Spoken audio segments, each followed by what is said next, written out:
अधिकारियों को गिरफ्तार किया गया है सर, क्या कुछ मामला है?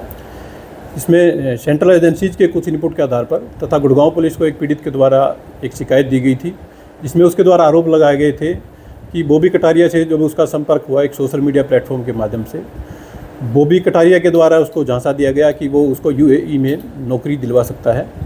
जिसके बाद पीड़ितों से तथा उसके एक दोस्त से बॉबी कटारिया के द्वारा करीब अभी तक जो सामने आया है 4 लाख रुपए इनके द्वारा लिए गए हैं।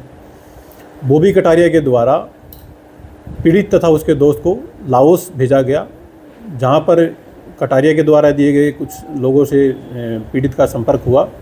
वो लोग उसको एक कॉल सेंटर में लेकर के गए, जहां उसको साइबर ठगी करने के लिए प्रेशराइज किया गया, उसके साथ मारपीट की गई, उसका पासपोर्ट छीन लिया गया।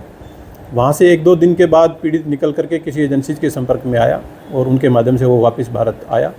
उसने गुड़गांव पुलिस को कंप्लेंट दी तथा उसके आधार पर तथा सेंट्रल एजेंसीज के इनपुट के आधार पर बॉबी कटारिया को कल गिरफ्तार कर लिया गया। कौन लोग हैं पीड़ित, कहाँ के रहने वाले हैं और कैसे उनके साथ होगा? पीड़ित उत्तर प्रदेश का एक रहने वाला है तथा उसका एक अन्य दोस्त है, वो भी वहीं का रहने वाला है।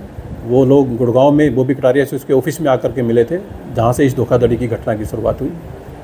सिर्फ बॉबी कटारिया इसमें मेन आरोपी है या फिर क्योंकि ऑफिस में बुलाया गया था, ऑफिस में अभी इन्वेस्टिगेशन जारी है, जैसे भी फैक्ट इन्वेस्टिगेशन में आएंगे उसके अकॉर्डिंग पुलिस अपनी कार्रवाई जारी रखेगी। रेड की गई थी गुड़गांव पुलिस की तरफ से बॉबी कटारिया के ऑफिस में, क्या कुछ संदिग्ध बरामद हुआ है? बॉबी कटारिया से अभी तक कुछ नकदी, कुछ इंपॉर्टेंट कागजात तथा कुछ मोबाइल फ़ोन्स अभी तक रिकवर किए गए हैं।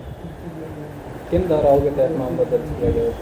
अभी इसमें मारपीट से संबंधित, चीटिंग से संबंधित तथा कुछ ह्यूमन ट्रैफिकिंग से संबंधित व अन्य में इमिग्रेशन एक्ट से संबंधित कुछ धाराओं में अभियोग अंकित किया गया। अच्छा सर, इसमें एनआईए का भी रोल है, एनआईए ने भी रेड की, क्या संयुक्त रेड की गई थी एनआईए के पास? क्या कुछ सेंट्रल एजेंसीज के पास कुछ इनपुट थे तथा पीड़ित के द्वारा भी गुड़गांव पुलिस को एक शिकायत दी गई थी, जिसके ऊपर गुड़गांव पुलिस तथा अन्य कुछ एजेंसीज ने इस कार्रवाई को अंजाम दिया है।